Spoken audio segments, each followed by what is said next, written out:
लोकसभा चुनाव के बीच सीएए पर सियासी पारा चढ़ता दिख रहा है। कांग्रेस नेता चिदंबरम ने इसे लेकर कमेंट किया। उन्होंने यहां तक कह दिया कि इंडी गठबंधन की सरकार आई तो ये कानून निरस्त कर दिया जाएगा। इसके बाद अमित शाह ने भी इस पर करारा जवाब दिया। उन्होंने कानून बदलने के लिए सरकार में होना जरूरी बताया। अभी तो कांग्रेस के लिए मुख्य विपक्षी दल बनना भी संभव नहीं है। देखिए स्पेशल रिपोर्ट।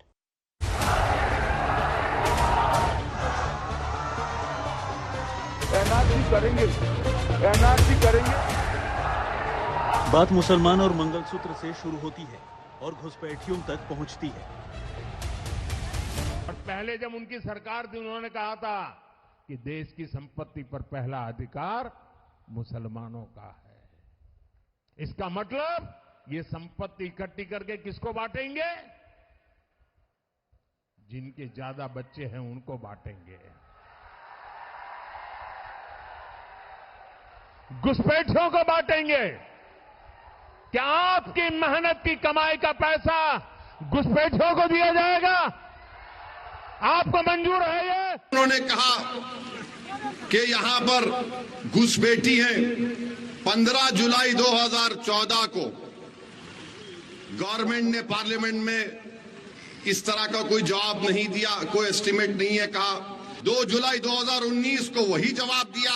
3 मार्च 2020 को मोदी सरकार ने वही जवाब दिया कि हमारे पास डेटा नहीं है, नंबर नहीं है। तो मोदी जी आप किस बुनियाद पर घुसपैठी कह दी हमको बताओ।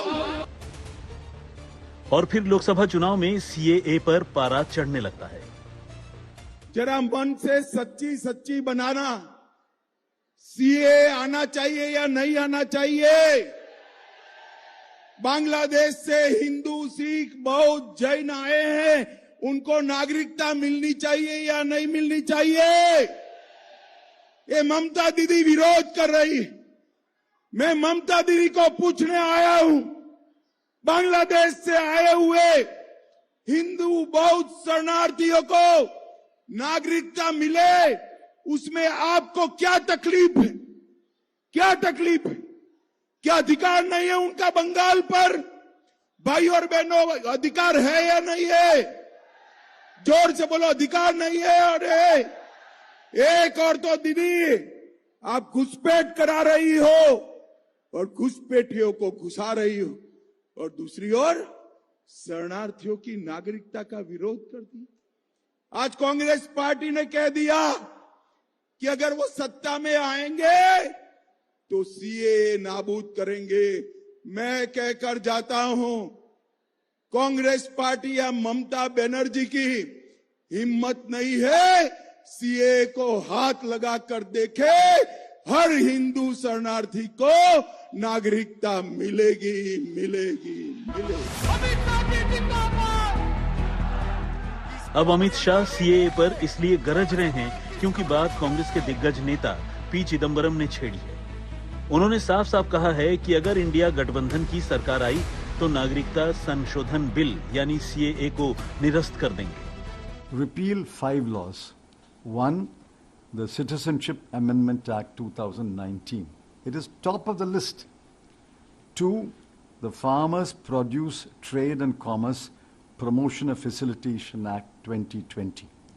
The Bharatiya Nyaya Second Sanhita, that is the equivalent to IPC, the Bharat Nagrik Suraksha Sanhita, that is the CRPC, and the Bharatiya Saksha Second Act, that is the Evidence Act. These 5 will be totally repealed. Then we have 8 laws which will be repealed and new laws will be made. Then we have 25 laws which will be amended and brought on par with the Constitution. So we are absolutely clear that the Citizenship Amendment Act will be repealed. इस पर अमित शाह ने जोरदार प्रहार किया और ये भी बता दिया कि सीएए नागरिकता देने का कानून है, नागरिकता लेने का कानून नहीं है। चिदंबरम ये नहीं कहते हैं कि सीएए में क्या बुराई है, हम सीएए हटा देंगे। क्यों हटाना है? क्योंकि उनको अपनी माइनॉरिटी की पॉलिटिक्स करनी है, माइनॉरिटी वोट बैंक को मजबूत करनी है। भारतीय जनता पार्टी अपने सिद्धांतों पर अटल है। हम किसी के साथ अन्याय नहीं करेंगे, सबके साथ न्याय करेंगे। परंतु तुष्टीकरण भी किसी का नहीं करेंगे।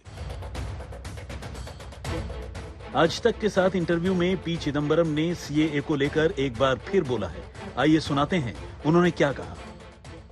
This CAA has to go and we will enact a law on asylum consistent with international conventions to which India is a party.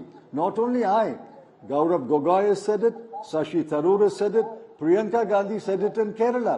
Therefore, several leaders have said it. Our position is very clear.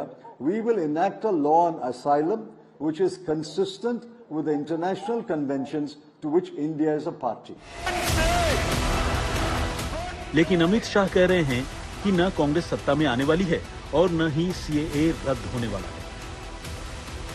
Congress न सत्ता पर आनी है न इनको ये फैसले करने हैं। मैं देश की जनता को आश्वस्त करना चाहता हूं, सीएए भी रहने वाला है, 3 कानूनों का इम्प्लीमेंटेशन भी होने वाला है। आज तक ब्यूरो।